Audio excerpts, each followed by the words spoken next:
नमस्कार दोस्तों, स्वागत है आपका अपना ही यूट्यूब चैनल टुडे एग्जाम पर।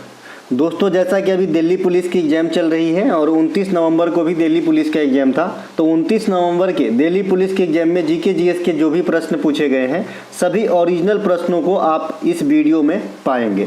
दोस्तों, जिन जिन बच्चों ने क्वेश्चन भेजा है उन सभी को धन्यवाद। और एक बच्चा जिनका नाम अमन है, ये सारे के सारे क्वेश्चन ही भेज दिए लिख के विथ सीरियल नंबर, तो उनका विशेष धन्यवाद। दोस्तों, सभी क्वेश्चन में जितने भी क्वेश्चन यहाँ पे मुझे प्राप्त हुए हैं, इनके 90% से ज़्यादा क्वेश्चन मैंने आपको बताया है। और मुझे बहुत दुख होता है कि आप लोग क्लास अटेंड नहीं करते हो, नहीं तो इस बार जीके जीएस में आप 100% स्कोर भी कर सकते थे। ठीक है भाई, दिल्ली पुलिस के एग्जाम में। बहरहाल ये आपकी अपनी है, आप हमारे कहने से थोड़ी देखेंगे। चलिए शुरू करते हैं आज का ये वीडियो। जिनका एग्जाम बाकी है एक एक बात को ध्यान से सुनिएगा। अनुच्छेद 51A के अंतर्गत किस अनुच्छेद में वैज्ञानिक सोच, मानवतावाद और जांच सुधार की भावना का विकास करना का वर्णन मिलता है? मैं जब भी आपको अनुच्छेद 51 पढ़ाया, ये कैसे मतलब संविधान में ऐड हुआ 51 के और कहाँ मतलब क्या क्या इसमें पढ़ना चाहिए, देखना चाहिए, सब बात की बात हमने बताया है ना। तो 51A के H में इस प्रकार की बात कहा गया है कि वैज्ञानिक सोच, मानवतावाद और जांच और सुधार की भावना का विकास करना, ये आपका फंडामेंटल ड्यूटीज के अंतर्गत आर्टिकल 51 के A के H में वर्णित है। जैसा कि आप ये सीट देख पा रहे होंगे, तो 51A के H में यहाँ से ये क्वेश्चन पूछा गया है। आपके ऑप्शन में 51 के A का A दिया गया था, A का D दिया गया था, I और H दिया गया था, तो H आपका राइट आंसर हो जाएगा। अब मैं बात करूं 51 के A में क्या है, तो संविधान का पालन करना, उनके आदर्श संस्थानों, राष्ट्रीय ध्वज और राष्ट्रीय गान का सम्मान करना, है ना। 51 के A का B में कहता है कि उन सभी आदर्श वाक्यों को संजो के रखना जिन्होंने हमें राष्ट्र प्रेम के लिए प्रेरित किया है। 51 के C में कहता है अखंडता, एकता और संप्रभुता की रक्षा करना। 51 के A के D में कहता है कि देश सेवा के लिए जरूरत पड़ने पर, है ना, देश सेवा के लिए तत्पर रहना। और उसमें से मैंने बताया 51 के A का H काफ़ी इंपॉर्टेंट है जो छपा है। इसके अलावा पर्यावरण से संबंधित 51 का A का G है। इसके अलावा जो सार्वजनिक संपत्ति की रक्षा करने, जो DPSP में आर्टिकल 49 के अंदर सेम बात दर्शाया गया है, ये आपको मौलिक कर्तव्य में 51A के I में मिलेगा। और 51A के जो 11 है, यानी K नंबर, K का मतलब नंबरिंग 11 होता है अगर आप नंबर में आएंगे तो सबसे लास्ट वाला जो है ये तो याद करने की जरूरत ही नहीं है, क्योंकि आप जानते हैं कि 86वां संविधान संशोधन 2002 के द्वारा एक मौलिक कर्तव्य भी ऐड हुआ था। और मौलिक अधिकार में आपका 21 का A आर्टिकल के अंतर्गत 6 से 14 वर्ष तक के बच्चों को निःशुल्क शिक्षा लेना उनका मौलिक अधिकार भी है। तो मौलिक अधिकार भी और मौलिक कर्तव्य भी बना था आपका 86वां संविधान संशोधन 2002 में। तो लास्ट वाला, लास्ट में 2002, इसके बाद तो कोई मौलिक कर्तव्य ऐड नहीं हुआ, तो आप ऐसे ही याद रख पाते हैं। अब इसकी थोड़ी सी हिस्ट्री में जाए तो 1976 में ये ऐड हुआ था मौलिक कर्तव्य। ये मूल संविधान का हिस्सा नहीं था, ये 42वां संविधान संशोधन के द्वारा ऐड किया गया था। इस पे जो कमेटी काम किए थे ये स्वर्ण सिंह कमेटी थे। इसके अलावा शुरुआत में स्वर्ण सिंह कमेटी ने 8 मौलिक कर्तव्य का सुझाव दिया था, लेकिन 1976 में जोड़ा गया था 10 प्रकार के मौलिक कर्तव्य। वर्तमान में है 11 प्रकार के मौलिक कर्तव्य। इसे भाग 4 के A में रखा गया है और आर्टिकल आपके समक्ष है, आर्टिकल 51 के A के विभिन्न 11 भागों में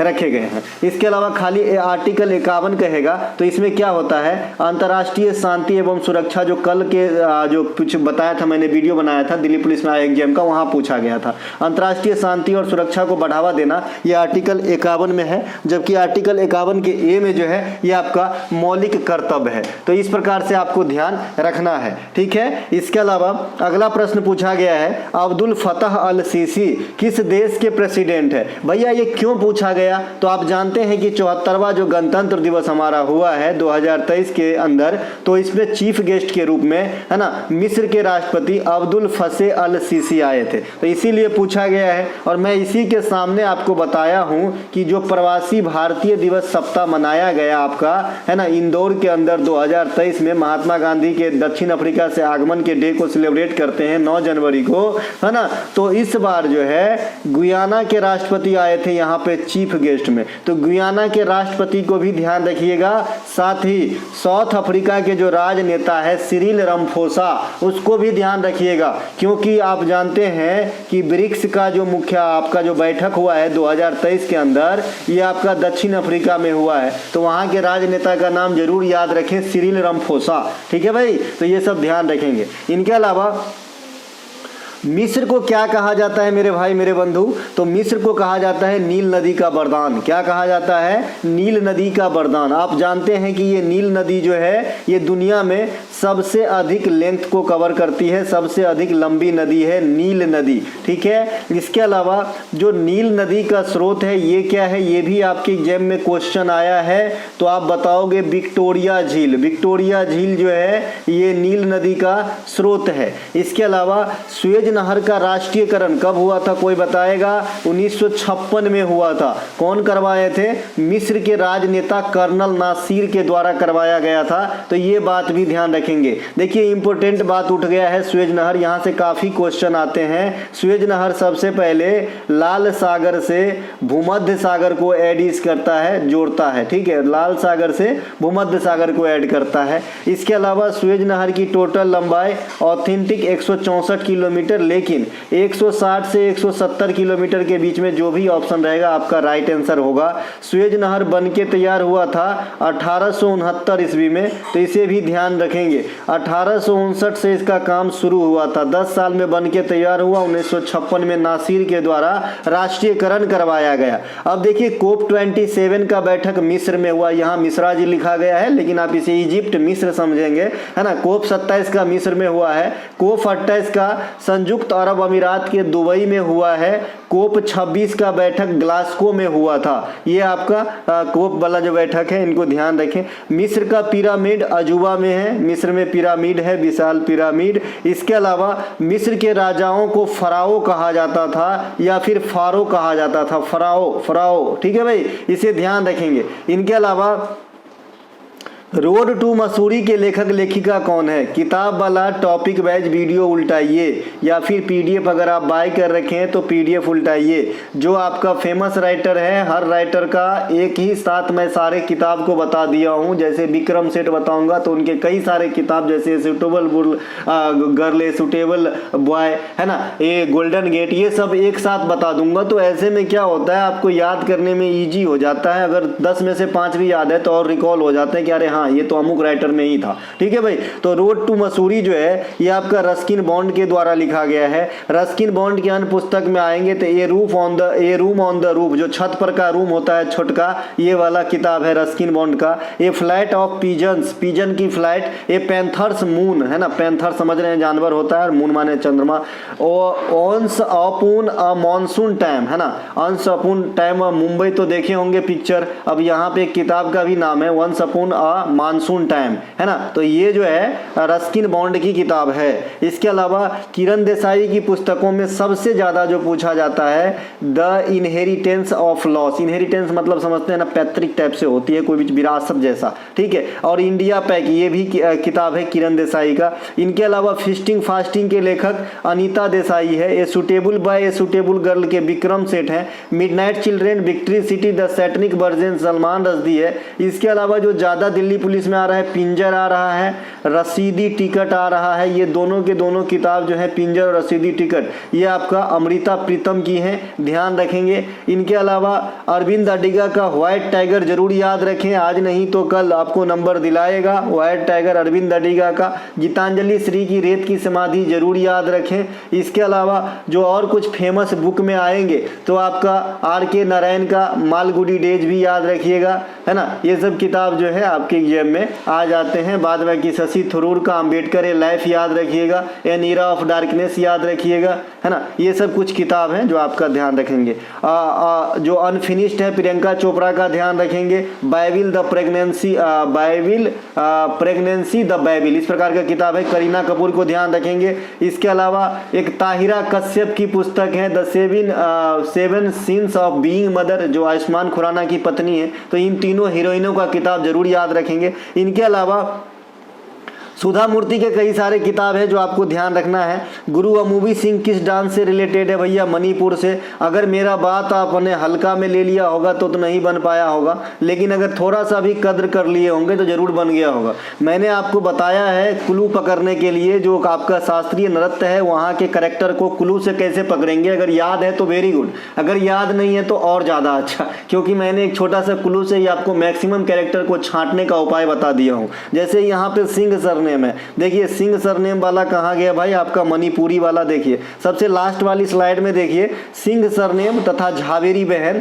ये कहाँ में आती है, मणिपुरी नृत्य में आती है। तो आपने सिंह सरनेम देखा, अगर याद होता एकदम एग्जैक्ट तो बहुत अच्छा, याद नहीं है तुक्का ही खेल रहे हैं तो 100% वाला तुक्का खेलना ज़्यादा फायदे की सादा होती है। तो सिंह वाला जो है मणिपुरी में जाएगी। इसके अलावा मैंने आपको अपवाद भी बताया है कि चारू माथुर, कलावती देवी, बिंबावती देवी, ये तीनों जो महारानी हैं ये भी मणिपुरी नृत्य से ही संबंधित है। इसके अलावा मणिपुरी नृत्य मणिपुर का है, जिसमें राधा और कृष्ण के प्रेम प्रसंग पर आधारित ये नृत्य होती है। ठीक है मेरे भाई, है ना। तो सिंह सरनेम देखते ही आपने मार देना था मणिपुरी। इसके अलावा कुचिपुड़ी नृत्य के कैरेक्टर के अंत में रेड्डी सरनेम लगे होते हैं। अब ये जो नकल है मेरा, ये जो पकड़ने का क्लू है, ये शास्त्रीय नृत्य में ये बड़े बड़े चैनल से लेके छोटे छोटे चैनल वाले ये तो करते ही हैं, लेकिन बड़े वाले चैनल को भी मैंने कल या परसों, एक बच्चा मुझे कमेंट कर रहा था कि आपका बताया हुआ एक बड़े टीचर भी अब जो है बड़े प्लेटफार्म पे ये चीज बोल रहे हैं, है ना। तो बोलेंगे भाई, बोलेंगे, समय आने दो सब बोलेंगे।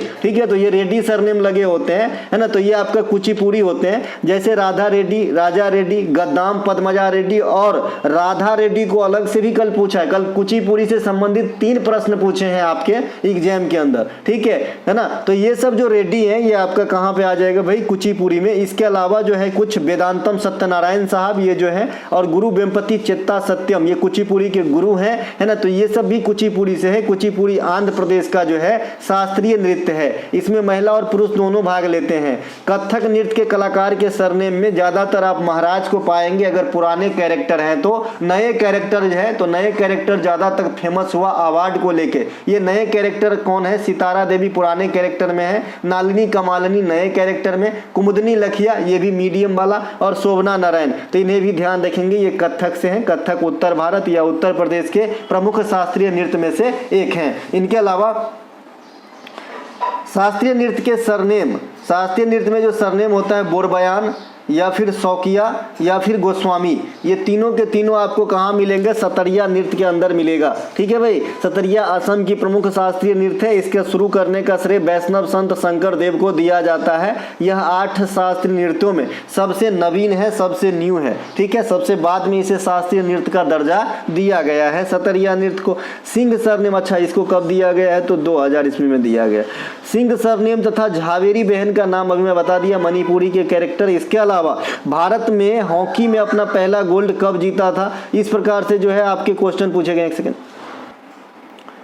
हाँ, भारत ने अपना पहला जो हॉकी का पदक जीता है ये 1928 में। बहुत इजी क्वेश्चन है भाई ये, है ना। तो ये जो है ये ओलंपिक कहाँ पर ही हुआ था, एम्स्टर्डम, इस प्रकार से नाम है एम्स्टर्डम, है ना। और यहाँ पे जो कैप्टेंसी कर रहे थे इस हॉकी टीम का ये थे जयपाल सिंह मुंडा साहब। ठीक है भाई, तो ऐसा नहीं हो कि हॉकी का जादूगर, है ना, मेजर ध्यानचंद है तो पहला 1928 में गोल्ड किसने दिलाया, तो मेजर ध्यानचंद को टिक कर दो। बाद में मेजर ध्यानचंद साहब लगातार जिताए, लेकिन पहले जो हॉकी में गोल्ड मिले उसके कैप्टन जयपाल सिंह मुंडा थे। ठीक है, जो आपका मेजर ध्यानचंद साहब है वो जर्मनी में दिलाए थे और हिटलर उनसे काफी प्रभावित हुए थे। हॉकी में 1928 से 1980 तक 8 गोल्ड भारत को मिला है ना। अगर आपसे पूछे कि आखिरी बार हॉकी में भारत को गोल्ड कब मिला, तो 1980 में। 2020 वाला जो टोक्यो ओलंपिक 21 में कराए गए उसमें हॉकी के अंदर भारतीय टीम को कांस्य पदक मिला था। भारत के लिए 2 और गोल्ड है, चूंकि 10 गोल्ड है भारत के खेमे में अब तक ओलंपिक के नाम से, तो एक अभिनव बिंद्रा और एक नीरज चोपड़ा के द्वारा व्यक्तिगत रूप से 2 और 8 आपका हॉकी, तो 10 गोल्ड। इसके अलावा दांची गम वन्य जीव अभयारण्य किसके लिए फेमस है, आपसे पूछ रखा है। देखिए यहाँ तो बहुत चीज पूछा, मतलब पाया जाता है बहुत सारे प्रजाति, लेकिन जो सबसे ज्यादा फेमस है कश्मीरी हंगल के लिए, है ना। एक गंगूबाई हंगल भी है। ठीक है, ये कश्मीरी हंगल है, ये आपका जो है इसके लिए फेमस है दांची गम वन्य जीव अभयारण्य। ठीक है, दांची गम वन्य जीव अभयारण्य जम्मू कश्मीर में स्थित है। हेमिस नेशनल पार्क लद्दाख में है और ये भी फेमस है स्नो लियोपर्ड्स हिम तेंदुआ के लिए, आपका हेमिस नेशनल पार्क। और हेमिस नेशनल पार्क इंडिया की सबसे बड़ी नेशनल पार्क है जो लद्दाख में है। देखिए इंडिया की सबसे बड़ी टाइगर रिजर्व जो है ये आपका नागा अर्जुन सागर है, श्रीशैलम आंध्र प्रदेश में। में, लेकिन अब ये खिताब छीनने वाली है। जो मध्य प्रदेश में दमोह है वहां पे सबसे बड़ी टाइगर रिजर्व बसाए जाने की बात कही जा रही है, 2-3 अभयारण्य को मिला के। तो अगर ऐसा हो जाता है तो ये खिताब नागार्जुन सागर से हट जाएगा, लेकिन अभी हटा नहीं है, ठीक है। इसके अलावा एक सींग वाला गैंडा के लिए प्रचलित है आपका कांजीरंगा। ये कहाँ पे है? असम में है। असम में एक सिंगी गैंडा कांजीरंगा में आपको मिलेगा। असम में बहुत सारा है जो आपसे पूछता है, मानस है, एक नमेरी है ना, एक आपका पावीतोरा है, डिब्रू सखोवा है, ओरंग है। ये सब आपके असम में नेशनल पार्क, वन्यजीव अभयारण्य वगैरह हैं। इनके अलावा गाना गाने वाली मैना या फिर गाने वाली मैना, खाली कहिए गाने वाली तोता आपने सुना होगा, गाने वाली मैना भी होती है। तो ये सिमलीपाल नेशनल पार्क जो उड़ीसा में है वहां पर मिलेगा। उड़ीसा में सतकोसिया टाइगर रिजर्व को नहीं भूलना है, ये पूछता है क्योंकि इसका नाम में थोड़ा सा झलक नेपाली नाम जैसे लगता है, सतकोसिया, है ना भाई, है ना। तो ये आपका जो है उड़ीसा में है। इसके अलावा द रॉयल बंगाल टाइगर ये कहाँ मिलेगा? सुंदरबन डेल्टा। सुंदरबन डेल्टा कहाँ पे है ना? पश्चिम बंगाल में है। ये दुनिया की सबसे बड़ी डेल्टा है जिसे गंगा ब्रह्मपुत्र डेल्टा भी कहा जाता है। इसके अलावा ये बंगाल के साथ साथ बांग्लादेश तक फैला हुआ है। इसके अलावा गिर नेशनल पार्क ये किस लिए फेमस है? तो ये एशियाई शेर के लिए फेमस है ना। तो दोनों बात ध्यान रखेंगे। इसके अलावा देखिए शेर और टाइगर अलग अलग होता है, बचपन में हम एक ही समझते थे भाई।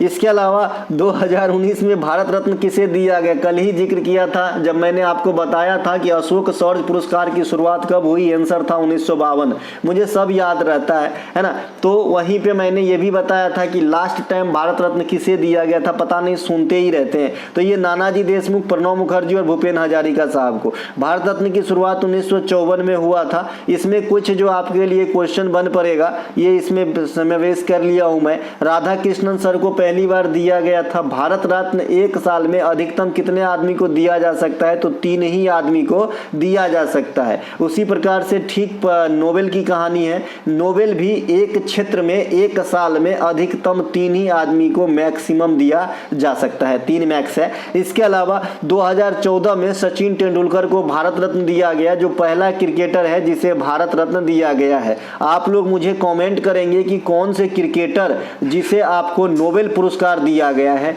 क्रिकेटर एक ऐसा है जिसे नोबेल पुरस्कार से सम्मानित किया गया है। हालांकि ये बहुत फेमस क्रिकेटर नहीं है, लेकिन इनका पेशा काउंटी क्रिकेट, घरेलू क्रिकेट खेलना भी था, ठीक है भाई। तो इनको नोबेल पुरस्कार दिया गया है। बूझो तो जानू, देखता हूं कहां तक आप पढ़ रखे हैं। इसके अलावा संगीत के क्षेत्र में अब तक भारत रत्न 1998 में एम सुब्बा लक्ष्मी मैडम, जो कर्नाटकन संगीत से जुड़ी हुई थी। और एम सुब्बा लक्ष्मी को और किस लिए आप जानते हैं, कौन से प्राइज के लिए जानते हैं? तो जो आपका जो रेमन मैग्सेसे पुरस्कार होता है, जो फिलीपींस के सरकार के द्वारा दिया जाता है, रेमन मैग्सेसे पुरस्कार, तो जेंट्स में इंडिया में विनोबा भावे को दिया गया है। वहीं महिला में पहली बार इंडिया के लिए एम सुब्बा लक्ष्मी मैडम को ही दिया गया है। तो ये बात भी ध्यान रखेंगे। 1999 में, है ना, पंडित रविशंकर साहब को सितार वादन के लिए भारत रत्न दिया गया था।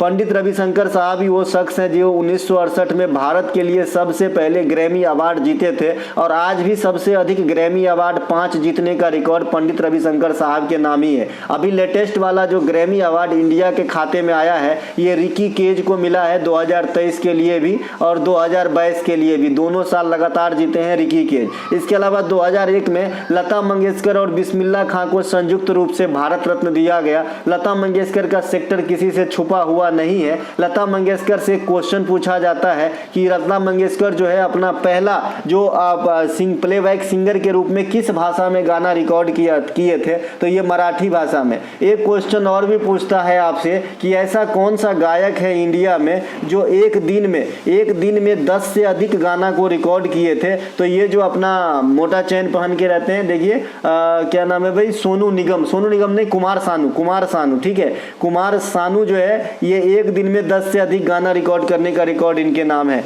इनके अलावा जो बिस्मिल्लाह खां साहब हैं, इनको 2001 में मिला भारत रत्न। ये भारत के पद्म श्री, पद्म भूषण, पद्म विभूषण, भारत रत्न चारों पुरस्कार पाए हैं। ये बिहार के रहने वाले बिस्मिल्लाह खान शहनाई से संबंधित है। ये शहनाई को टॉप पे ले गया, पहले शादी में बजा करता था, बाद में पूरा दुनिया ने देखा इस वाद्य यंत्र को। इसके अलावा 2009 में पंडित भीमसेन जोशी। पंडित भीमसेन जोशी का जन्म कहाँ हुआ है, तो जोशी देख के उत्तर प्रदेश नहीं मार देना है, ये कर्नाटक में जन्म लिए थे। पंडित भीमसेन जोशी किराना घराना के हिंदुस्तानी शास्त्रीय संगीत के मजे हुए जो है गायक हैं। इनके अलावा 2019 में भूपेन हजारिका साहब को, इनके बारे में क्या, ये तो वर्सटाइल ही थे, है ना। ये असम के क्षेत्र से है और इनके नाम पे ढोला सादिया ब्रिज जो है, जिसे भूपेन हजारिका ब्रिज भी कहा जाता है। इसके अलावा अच्छा लग रहा हो तो लाइक जरूर करें और अच्छा नहीं लग रहा है तो और लाइक करें।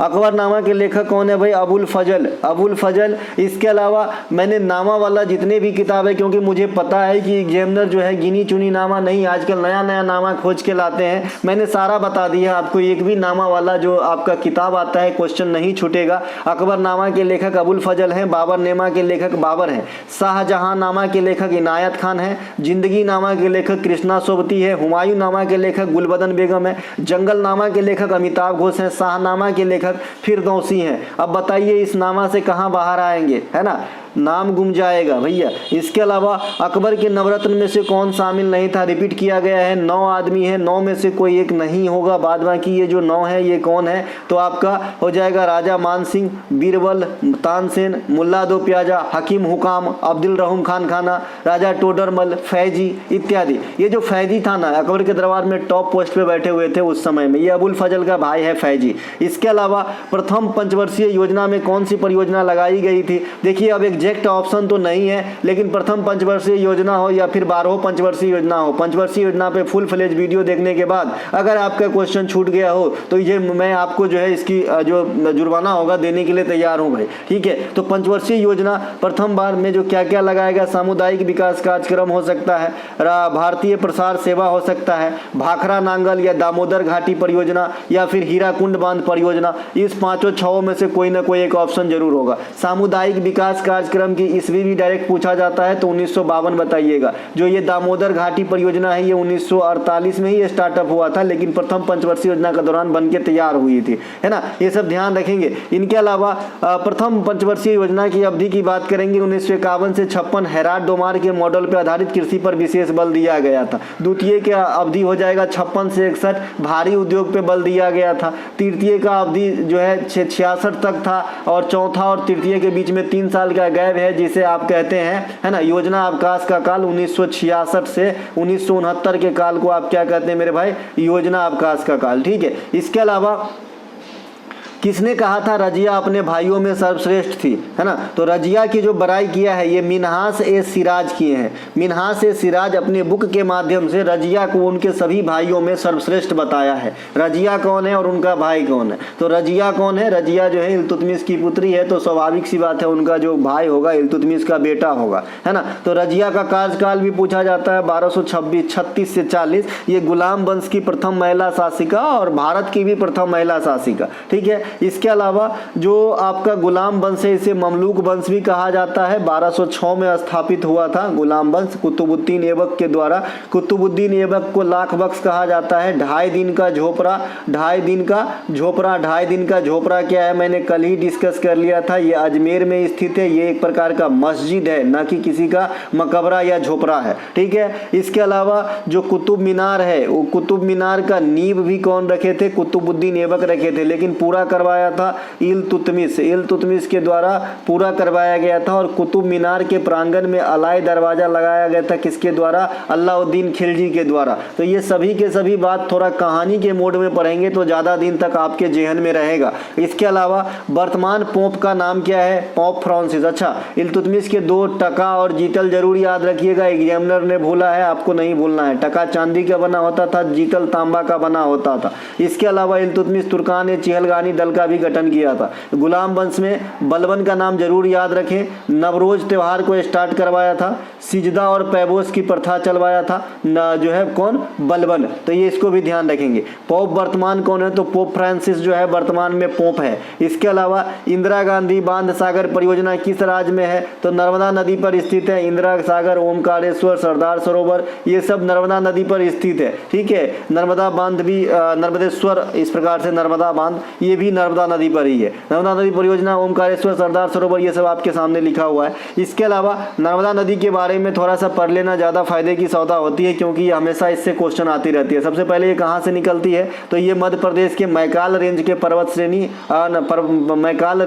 मैकाल श्रेणी के ये रेंज के ये सेम होता है, उसके जो चोटी है अमरकंटक, वहाँ से निकलती है। यहाँ से एक नदी और निकलती है सोन नदी। तो सोन नदी जो है इधर के तरफ बह के, यानी बिहार के तरफ बह के बिहार में जाके गंगा में समा जाती है, जबकि अमरकंटक से निकला हुआ नर्मदा पश्चिम की दिशा में बहते हुए अरब सागर में आ गिरती है, भ्रंश घाटी को फॉलो करते हुए। यही चीज़ यहाँ पे लिखा है। साथ ही मैंने एक चीज़ और जोड़ा है, ये प्रायद्वीपीय भारत में है ना अरब सागर में गिरने वाली सबसे लंबी नदी है। ठीक है, लेकिन प्रायद्वीपीय भारत की सबसे लंबी नदी कौन सी है, गोदावरी है। तो गोदावरी कहाँ गिरती है, बे ऑफ बंगाल, बंगाल की खाड़ी में गिरती है। और गोदावरी को क्या कहा जाता है, दक्षिणी गंगा कहा जाता है। और दक्षिण भारत की गंगा किसे कहा जाता है, ब्रह्मगिरी से निकला हुआ नदी कावेरी कर्नाटक से निकलती है, इसे दक्षिणी भारत की गंगा कहा जाता है। और गोदावरी को दक्षिणी गंगा, की लगा रहेगा तो कावेरी, और खाली दक्षिणी गंगा कहेगा तो गोदावरी। इसके अलावा प्रायद्वीपीय भारत की दूसरी सबसे बड़ी नदी है कृष्णा। ये कहाँ से निकलती है, महाराष्ट्र के महाबलेश्वर, सतारा के पास, वहाँ से निकलती है।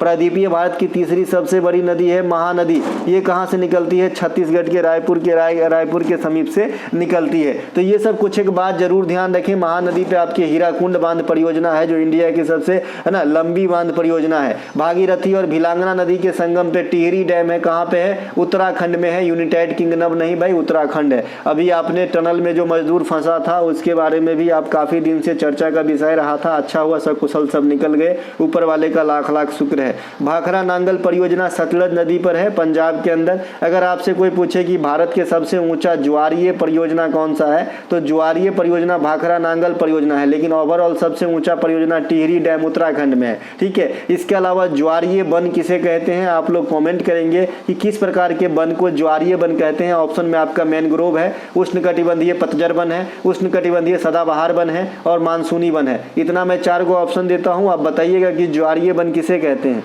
इसके अलावा तिलैया बांध, ये बराकर नदी पर है। बराकर किसके सहायक नदी है भाई, दामोदर के सहायक नदी है। छोटा नागपुर के पठारी नदी श्रेणी में आते हैं, और ये आपका झारखंड में है। हीराकुंड बांध परियोजना महानदी पर है, अभी अभी डिस्कस कर लिया हमने। जवाहर सागर बांध, गांधी सागर बांध परियोजना, ये दोनों के दोनों चंबल नदी पर स्थित है। इसके अलावा इंदिरा गांधी नहर जो है, इसके बैराज पूछा जाता है। देखिए इंदिरा गांधी नहर जो है, ये सतलज और ब्यास, विकास लिखा गया है, देखिए सतलज और ब्यास नदी के संगम या फिर सतलज और ब्यास नदी के क्षेत्र में आते हैं इंदिरा गांधी नहर, जो राजस्थान के मैक्सिमम पार्ट को सिंचित करने में अहम योगदान निभाते हैं। ठीक है, ये पाकिस्तान की सीमा जैसलमेर तक भी जाता है, और इंडिया का ये सबसे लंबा जो है नहर है। ठीक है, लेकिन इसकी नदी कभी नहीं पूछा जाता एग्जाम में, इसके जो है बैराज पूछा जाता है। तो आप कहोगे हरिके बैराज, क्या कहोगे भाई, हरिके बैराज कहोगे इसका आंसर। एक एक बात ध्यान रखेंगे, वही बोलूंगा जो कंप्यूटर स्क्रीन के अंदर आता है। ठीक है भाई,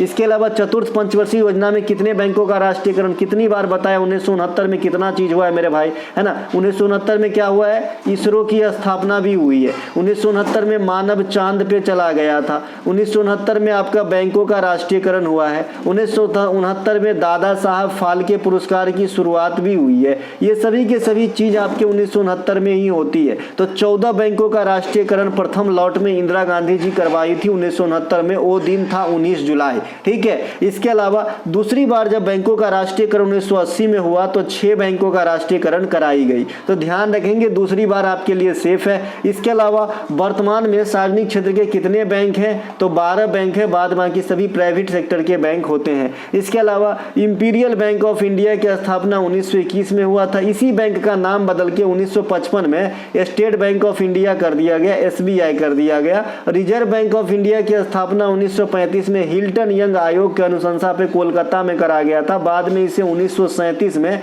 बॉम्बे ट्रांसफर किया गया, बॉम्बे, है ना। इसके अलावा जो है आपका जो है क्या बोलते हैं उसको, बॉम्बे। इसके अलावा जो है आपका 1937 में कोलकाता जाने के बाद 1949 में जो है रिजर्व बैंक का राष्ट्रीयकरण करा गया।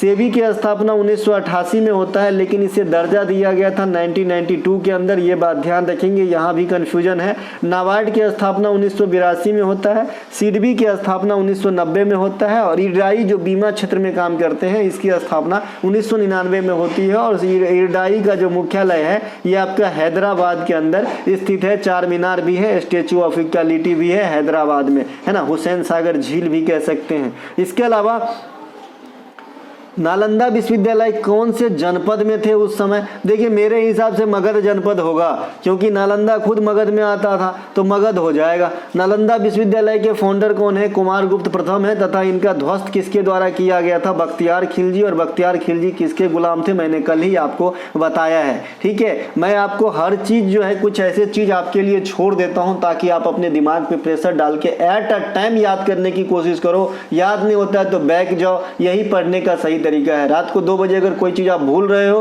अगर याद नहीं आ रहा है तो उल्टाओ किताब, कहां से देखें तो स्रोत को खोजो, वो जो आपने ढूंढ के मशक्कत करके दोबारा रिकॉल कर लिया तो जिंदगी में फिर कभी नहीं भूलोगे, ठीक है। ये प्रैक्टिकली बता रहा हूं, है ना। इसके अलावा नालंदा विश्वविद्यालय को 2016 में यूनेस्को में शामिल किया गया था, और वर्तमान में जो इसका कुलाधिपति है ये अरविंद पनघरिया है। अरविंद पनघरिया से कुछ याद आया होगा आपको, ये नीति आयोग में प्रथम बार जो है ना उपाध्यक्ष के तौर पे सेलेक्ट हुए थे 2015 ईस्वी के अंदर। इसके अलावा नालंदा इंटरनेशनल विश्वविद्यालय प्राचीन काल में भारत का प्रमुख शिक्षा का केंद्र था। इसी विश्वविद्यालय में पठन पाठन हेतु चीनी यात्री हेनसांग हर्षवर्धन के काल में भारत आए थे। इसके अलावा बैसाखी मनाने का प्रमुख कारण आप जानते हैं कि इंडिया के अनेक कोना में जो है नव वर्ष का फेस्टिवल हम अलग अलग नामों से बनाते हैं। देखिए मैं तो नक्शा बनाने से रहा, क्योंकि आप जानते हैं कि मेरा ड्राइंग जो है भगवान के भरोसे ही है ना, लेकिन काम चला रहा हूँ, है ना।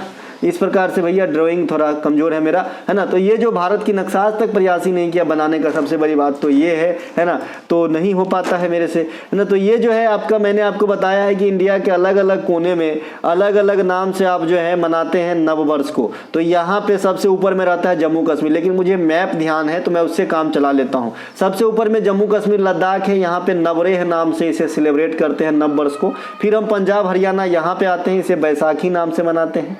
फिर हम यहाँ पे असम आते हैं, इसे हम बिहू के नाम से मनाते हैं। यहाँ पे हम तमिलनाडु आते हैं, इसे पोतांदू के नाम से मनाते हैं। यहाँ पे हमारा केरल आता है, इसे बिशु के नाम से मनाते हैं। यहाँ पे महाराष्ट्र इतना दूर नहीं जाएगा, यहाँ पे महाराष्ट्र आता है, इसे हम जो है गुड़ी पाड़वा के नाम से मनाते हैं, है ना। तो ये सब जो है नववर्ष की त्योहार जो है, तो उसी में बैसाखी है। ये खालसा पंथ की स्थापना की दिन है। खालसा पंथ किसके द्वारा 1699 में बसाए गए थे? तो गुरु गोविंद सिंह के द्वारा इसकी स्थापना की गई थी। सिख धर्म के संस्थापक गुरु नानक हैं, लेकिन सिख धर्म के वास्तविक संस्थापक किसे माना जाता है? तो गुरु गोविंद सिंह को। गुरु गोविंद सिंह सिख धर्म के आखिरी व 10वें गुरु हुए। इसके अलावा जो गुरु गोविंद सिंह का जन्म है ये पटना साहिब में हुआ है। पटना के बगल में ही पटना साहिब एक स्टेशन है, गुरुद्वारा है वहाँ पे हरमंदर साहब। इसके अलावा जो आपका गुरु गोविंद सिंह की समाधि है ये आपका महाराष्ट्र नांदेड़ के अंदर स्थित है। गुरु गोविंद सिंह के पिताजी का नाम गुरु तेग बहादुर थे, और गुरु गोविंद सिंह के बच्चे के जन्मदिन पे अब जो है 26 दिसंबर को वीर बाल दिवस के रूप में इंडिया में मनाए जाएंगे। सिख धर्म के पवित्र ग्रंथ आप सभी जानते हैं क्या होते हैं, आप लोग बताइएगा क्या होता है सिख धर्म के पवित्र ग्रंथ। इसके अलावा सिख धर्म के जो मंदिर है गोल्डन टेम्पल ये अमृतसर में है। इसके अलावा सिख धर्म में और भी कई सारे चीज़ है जो आपको जानने को है, जैसे सिख धर्म में किस मुगल बादशाह ने किस गुरुओं को जो है हत्या करवाए थे, ये सब इत्यादि। चलते हैं आगे। इसके अलावा 1857 का विद्रोह कहाँ से स्टार्ट हुआ था? मेरठ से। ये भी कोई पूछने की बात है जी। 1857 का विद्रोह जो है चर्बी वाला कारतूस तत्कालिक कारण था, और परिणाम क्या हुआ कि पहले जो हम ईस्ट इंडिया कंपनी के अधीन शासित होते थे, अब हमारी शासन का डोर जो है ब्रिटिश क्राउन के अंतर्गत चला गया। जनरल कैनिंग का आगे, अच्छा इस जो विद्रोह में जो आपका गवर्नर जनरल लॉर्ड कैनिंग हुआ करता था, आगे चल के वायसराय बने, इंडिया का प्रथम वायसराय। और उस समय मुगल बादशाह बहादुर शाह जफर सेकेंड थे जो भारत में अंतिम मुगल बादशाह हुए। तो इसीलिए भारत में मुगल शासन 1526 से 1857 तक माना जाता है, ठीक है, क्योंकि सिपाही विद्रोह के बाद इस मुगल बादशाह राजे को ही कैद करके जो है रंगून ले गया, जहां पे उनकी मृत्यु हो गई। तो जब राजा ही नहीं तो राज कैसा भाई, ठीक है भाई। इसीलिए इसके अलावा जो 1857 का विद्रोह हुआ था, अलग अलग जगहों से अलग अलग जो है हमारे वीर के द्वारा संचालन किया जा रहा था। तो उनमें से क्वेश्चन आता है, कानपुर से तात्या टोपे नाना साहब, लखनऊ से बेगम हजरत महल, झांसी से रानी लक्ष्मीबाई, दिल्ली से बहादुर शाह जफर, फैजाबाद से मौलवी अब्दुल्ला, इलाहाबाद से लियाकत अली और बरेली से खान बहादुर खान के द्वारा संचालन नेतृत्व किया गया था। वर्नाकुलर प्रेस एक्ट कब आती है? 1878 में आती है। इंडियन आर्म्स एक्ट भी 1878 में लीटन के समय आता है। ये दोनों फेमस चीज, ठीक है। इसके अलावा वर्नाकुलर प्रेस एक्ट भारतीय प्रेस पर अंकुश लगाने के लिए, यानी क्षेत्रीय यानी रीजनल, जो क्षेत्रीय लैंग्वेज में कोई भी पत्रिका लिखेगा तो उस पर कानूनी कार्रवाई होगी, इस प्रकार का इसमें व्याख्या किया गया था। इसीलिए बहुत सारे पत्रिका को रूपांतरण कर दिया गया, छप रहे थे बंगाली में, अब अगला जो है जब तक ये नियम काफी जोर शोर से एक्टिव रहा तो उसे अंग्रेजी में भी छापा जाने लगा, ठीक है भाई। इसके अलावा है ना, इसके अलावा जो है इसको खत्म कौन किए थे? रिपन ने किए थे। 1872 में जो है पहली बार इंडिया में जनगणना मेयो के समय में हुआ था। इस मेयो की हत्या अंडमान में हुआ था, ध्यान रखेंगे, ये भी क्वेश्चन आता है, पता नहीं क्यों पूछता है। 10 वर्ष पे लगातार जनगणना 1881 रिपन के समय से हुआ था, है ना। इसके अलावा भारत के राष्ट्रपति के कार्यकाल कितने वर्षों का? साधारणतः 5 वर्षों का। लोकसभा का कार्यकाल भी साधारणतः 5 वर्षों का। राज्यसभा में जो सदस्य होते हैं ना, उनके कार्यकाल 6 वर्ष का, और राज्यसभा का अपना कार्यकाल परमानेंट, क्योंकि इसकी तो कभी विघटन संभव ही नहीं है ना। इसके अलावा प्रधानमंत्री का भी जनरली कार्यक्रम 5 वर्षों का, लेकिन मैंने इससे भी सटूबल आपका दिया था ऑप्शन में। कल मैंने एक क्वेश्चन ये भी बताया था कि प्रधानमंत्री के पद के कार्यकाल को आप किस वे में बेहतर ढंग से एक्सप्लेन कर सकते हैं। तो प्रधानमंत्री का कार्यकाल 5 वर्ष या जब तक लोकसभा में विश्वास प्राप्त है, ये सटीक है ना भाई, क्योंकि हो सकता है कि आज ही सरकार बने और अगले ही दिन जो है सरकार गिर जाए तो प्रधानमंत्री भी नहीं रहेगा, फिर कोई मंत्री नहीं रहेगा उसके कैबिनेट के, ठीक है भाई। तो इस प्रकार से मैंने बताया था कि अगर ऑप्शन में ऐसा भी ऑप्शन है तो 5 वर्ष छोड़ के वो दोनों वाले को टिक करे जिसमें 5 वर्ष भी मेंशन है और सरकार के जो है बने रहने तक की भी बात जो है मेंशन है, ठीक है मेरे भाई। इसके अलावा संघ के कार्यपालिका का जो प्रधान होता है ये राष्ट्रपति होते हैं, लेकिन जो वास्तविक पावर का जो है उपयोग कौन करते हैं? प्रधानमंत्री करते हैं। राष्ट्रपति के अनुच्छेद 52 से 61 है, इसे हम डायरेक्ट पकानी कोका दियो दसम से पढ़ते हैं। पहले भी मैंने इन चीज को परिचय करवा दिया था, चूंकि दिल्ली पुलिस की एग्जाम है, एनालिसिस के लिहाज से कुछ बच्चे नए भी आ रहे होंगे मेरे ख्याल में, तो उन बच्चे को भी इस चीज की दर्शन हो जाए। इसीलिए देखिए मैं 4-5 चीज 8 चीज 10 चीज जो है ऐसे कॉमन कर रखा हूँ कि एग्जाम में क्वेश्चन आता है और बच्चा अगर एक दिन भी नहीं पढ़ा हो तो एग्जाम में क्वेश्चन बना ले जाएगा। एक आपका भारत रत्न वाली टॉपिक है, एक हमारे गांधी युग है, यहाँ से कोई भी क्वेश्चन आपका हमारे सुने ये बातों से ही नहीं छूटेगा। इसके अलावा एक राष्ट्रपति साहब हैं, राज्यपाल साहब हैं, इसके अलावा सुप्रीम कोर्ट, हाई कोर्ट है। इससे कौन सी क्वेश्चन पूछेगा जो मैंने आपको नहीं बताया है, ठीक है मेरे भाई। तो जो 52 से 61 है, पकानी प से मतलब पद होता है, का मतलब कार्यपालिका का प्रधान होता है। फिर आता है 54 मतलब नी मतलब निर्वाचन, निर्वाचन मंडल में कौन कौन भाग लेंगे? तो लोकसभा राज्यसभा के निर्वाचित सदस्य तो भाग लेते ही हैं। इसके अलावा राज्य के जो विधानसभा होते हैं उनके निर्वाचित सदस्य भी भाग लेते हैं। साथ ही साथ दिल्ली और पुदुचेरी में अपना विधानसभा है तो वहां के निर्वाचित सदस्य भी यूनियन टेरिटरीज में से भाग लेते हैं। इसके अलावा अनुच्छेद 55 है, ये रीति को बताते हैं, को मतलब। इसके अलावा अनुच्छेद 56 है, राष्ट्रपति के पदावधि को बताते हैं, कार्यकाल को दर्शाते हैं। अनुच्छेद 57 है, जो दोबारा सिलेक्शन के लिए जो पात्र है ये बताते हैं, दो है ना। अनुच्छेद 58 में है दियो, योग्यता बताते हैं कि क्या क्या जो है होनी चाहिए आपकी मिनिमम रिक्वायरमेंट, तब आप राष्ट्रपति के पद के लिए योग्य हो। इसके अलावा अनुच्छेद 59 बताता है, दिशा निर्देश देता है। इसके अलावा 60 जो है ये आपका शपथ प्रतिज्ञान से है, और 61 जो है महाभियोग जो राष्ट्रपति के हटाने से है। ये तो लगातार वाला है। इनके अलावा भी कुछ आर्टिकल 72 राष्ट्रपति के क्षमादान, अनुच्छेद 108 ज्वाइंट सीटिंग को बुलाते हैं लोकसभा और राज्यसभा में। अनुच्छेद 280 राष्ट्रपति वित्त आयोग का गठन करते हैं। अनुच्छेद 148 राष्ट्रपति नियंत्रक एवं महालेखा परीक्षक की नियुक्ति करते हैं। अनुच्छेद 123 राष्ट्रपति अध्यादेश जारी करते हैं। अनुच्छेद 76 राष्ट्रपति महान्यायवादी की नियुक्ति करते हैं। इन सभी चीज़ों को आप अपने में से अलग से कन्वर्ट कर सकते हैं। जैसे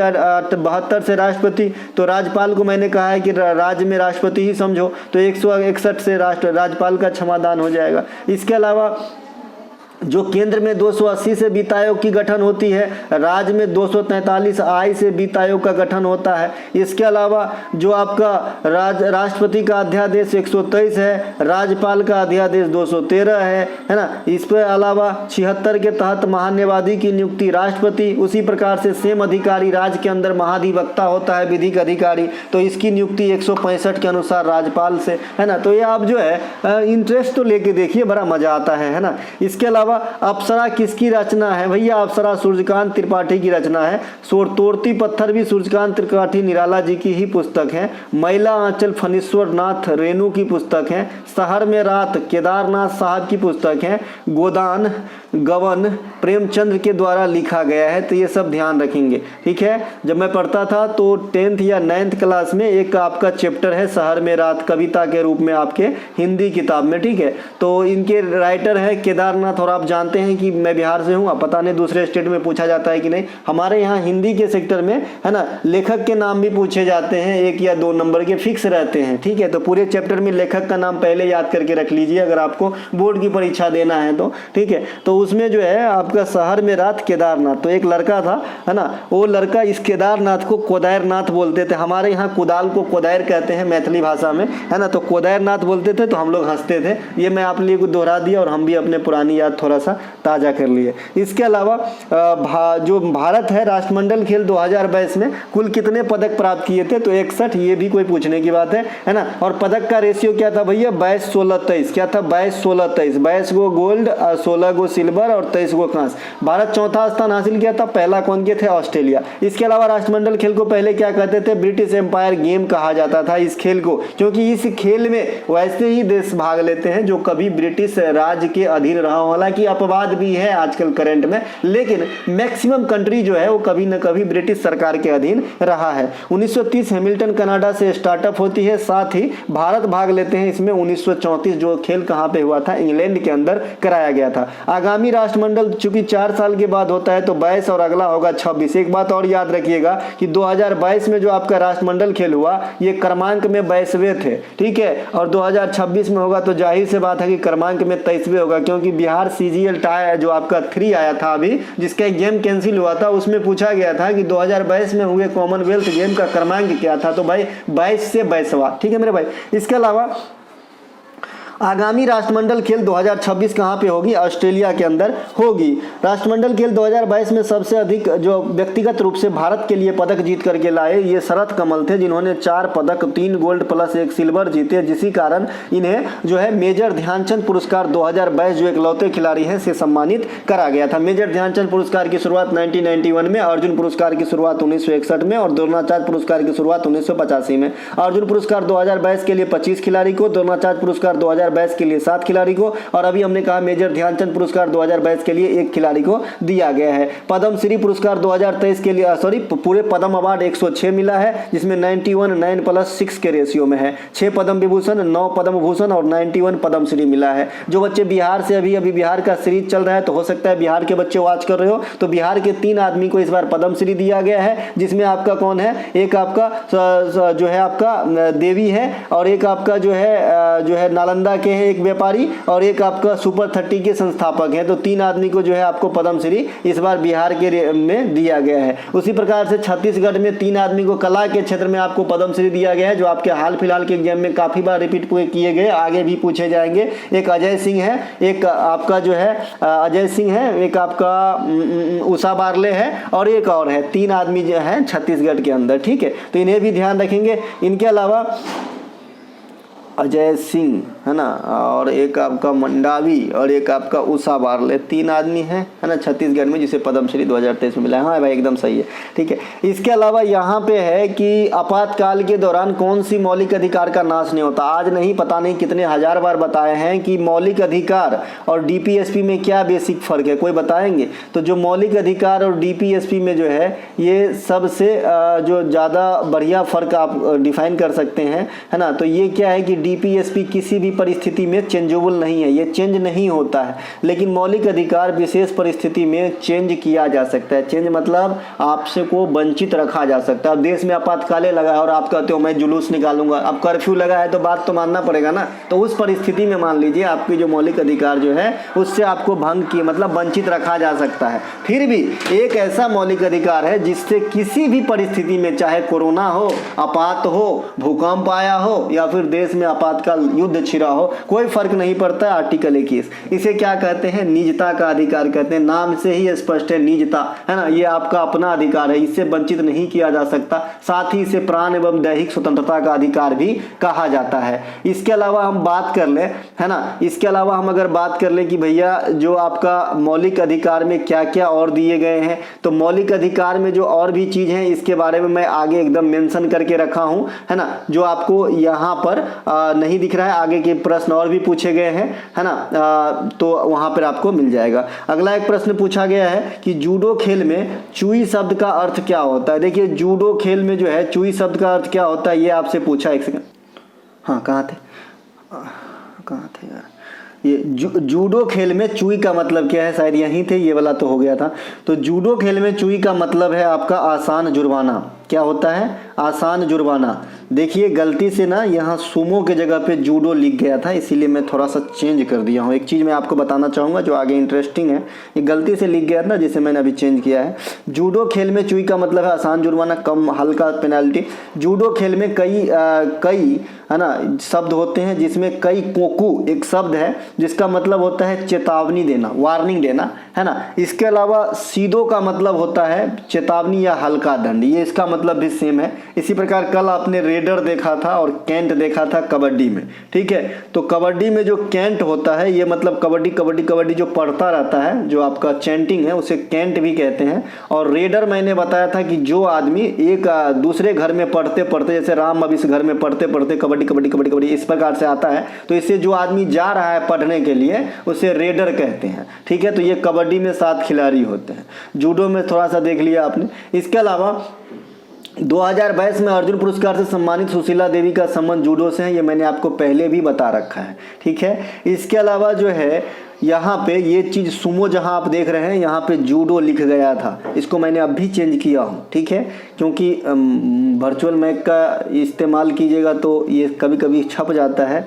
तो यहाँ पे सुमो जापान का राष्ट्रीय खेल है, लेकिन पहले के कई सारे किताब में जूडो भी जापान का राष्ट्रीय खेल माना गया है, तो दोनों में से कोई एक ऑप्शन में रह सकता है। ये भी एक रेसलिंग टाइप की खेल होती है सुमो, और सुमो गाड़ी भी होती है, आपने टाटा सुमो देखा होगा। इसके अलावा जापान का राष्ट्रीय फूल और फूलों की सजाने की कला काफी बार पूछे जाते हैं आपके एग्जाम में, ठीक है। तो जो फूलों की सजाने की कला है इसे इकेवाना कहते हैं। क्या कहते हैं? इकेवाना कहते हैं। और जो जापान का राष्ट्रीय फूल है इसे सकुरा कहते हैं, सकुरा।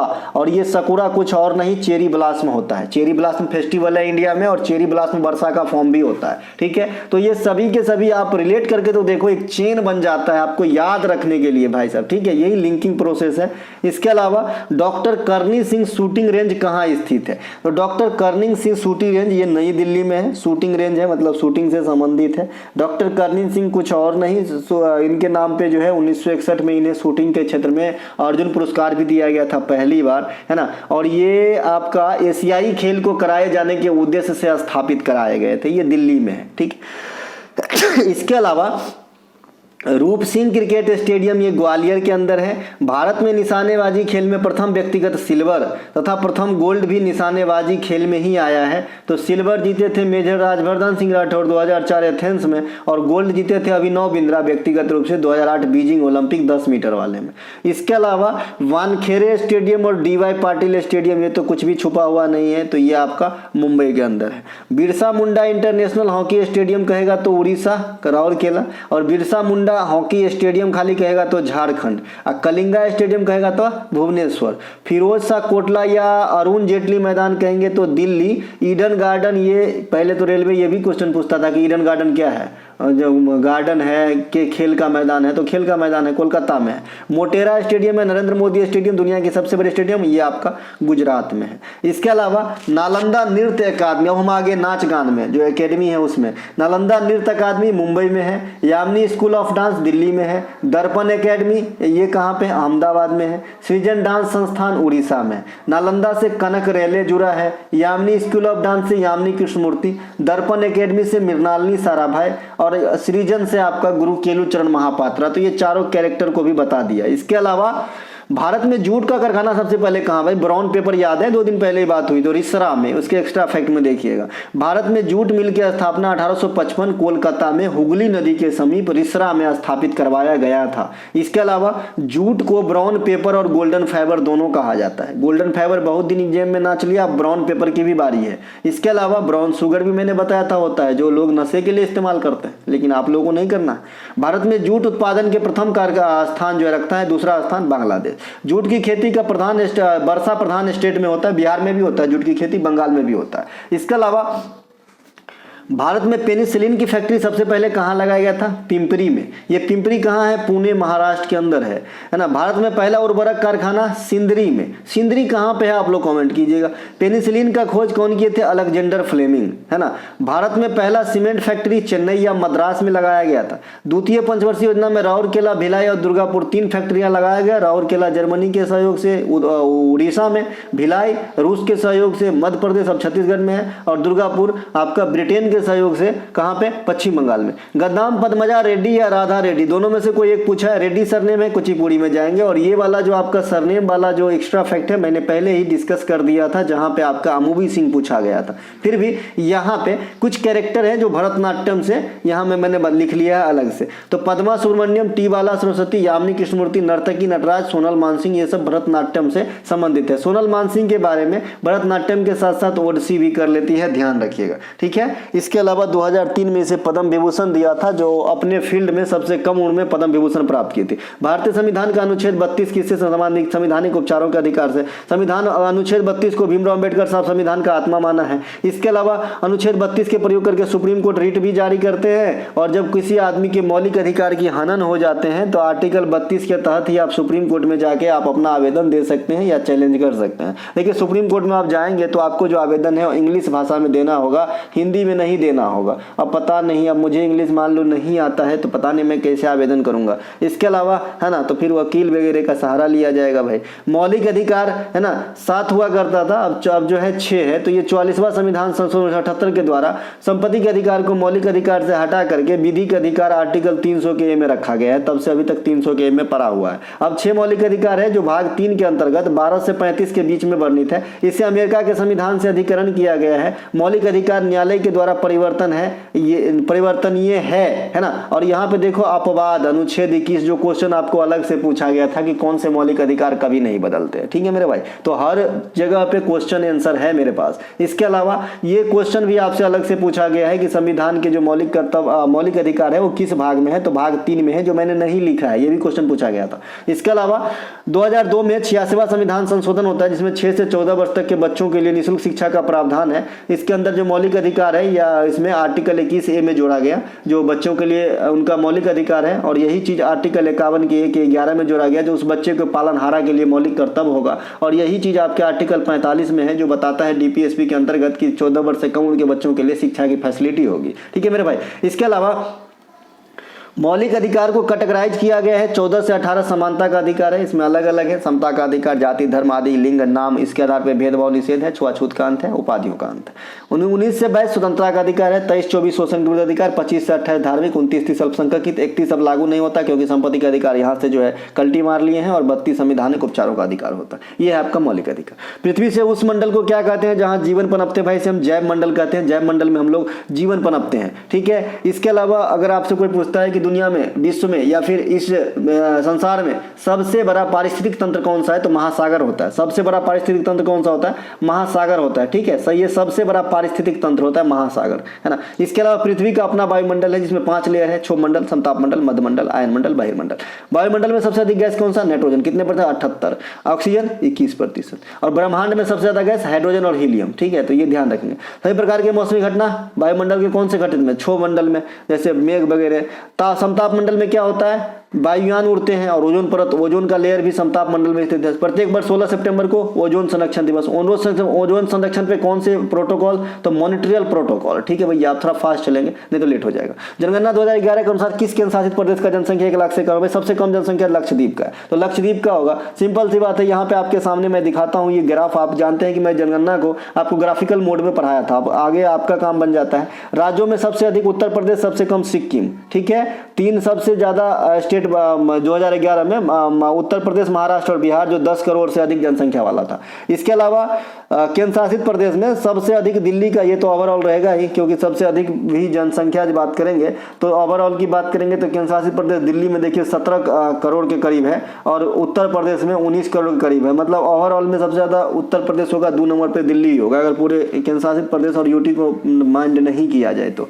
इसके अलावा लक्षद्वीप में सबसे कम, 1 लाख से कम। इसके अलावा ये कहें दहाई सैकड़ा हजार 10,000 लाख, 2 लाख है दमन और दीप। तो 1 लाख से कम एकमात्र था लक्षद्वीप का, तो लक्षद्वीप आंसर होगा। लक्षद्वीप की जो है राजधानी कहाँ पे है, कावारती है ना। इसके अलावा गुरु वेम्पति चन्ना क्षेत्रम किस नृत्य से है, तो कुचिपुड़ी से बता दिए थे कुचिपुड़ी वाला स्लाइड में। तो दोस्तों ये थे आपके कल जो है 29 तारीख था ना, तो 29 में आए हुए सभी प्रश्नों के लाइक। आपको अच्छा लगे तो अपने दोस्तों वगैरह में शेयर कीजिए। दोस्तों ये चैनल आपका है, मैं आपके लिए पढ़ा रहा हूँ मेरे भाई, और वही पढ़ाऊंगा जो एग्जाम में आएगा, फालतू की बातें नहीं। अगर आपने मेरा 1 घंटे का क्लास अटेंड किया है तो आपको खुद से जो है ना 6 घंटे की क्लास की जो है फायदा देगी। और किसी और बड़े बड़े महारथी, जो बड़े बड़े नामी गामी जो है मतलब टीचर, मैं नाम नहीं ले सकता क्योंकि मैं देखता हूं ना कि उनको ना बिजनेस करना है। बहुत सारे टीचर की है फंडा क्या, बिजनेस करना, क्योंकि ये सोचता है कि सभी बच्चे अगर मेरे पढ़ाए से पास ही हो जाए तो कल तो मेरी सब्सक्राइबर यूं कम हो जाएंगे। समझ रहे हैं ना आप, समझ रहे हैं ना। तो ऐसा है कि उसको थोड़ा थोड़ा क्लू देते रहो, 2-4 क्वेश्चन जो है 10 वीडियो में से मिलाते रहो तो लगे कि हाँ यार गुरुजी तो ठीक पढ़ा रहे हैं, लेकिन गुरुजी बच्चे की टाइम पास करवा रहे हैं। तो वो टाइम पास नहीं करवाना, आपको मैं उतना ही दूंगा जितना काम आए। बाहर का कुछ भी नहीं दूंगा कि फ्री का आपको जो है मेमोरी भर के रखूं और काम भी ना आए, और इतना भी नहीं कि पूरे किताब पढ़ा दिए तो 5 क्वेश्चन मिलेगा, ऐसा नहीं है। ठीक है, ये आपने पहले भी एनालाइज किया होगा और अभी भी कर रहा होगा। तो दोस्तों थोड़ा सा बढ़िया से आप सुनिए, और कोई लालच नहीं है, बस अगर अच्छा लग गया हो तो लाइक कर दे, और क्या। मिलेंगे अगले वीडियो में। जय हिंद दोस्तों।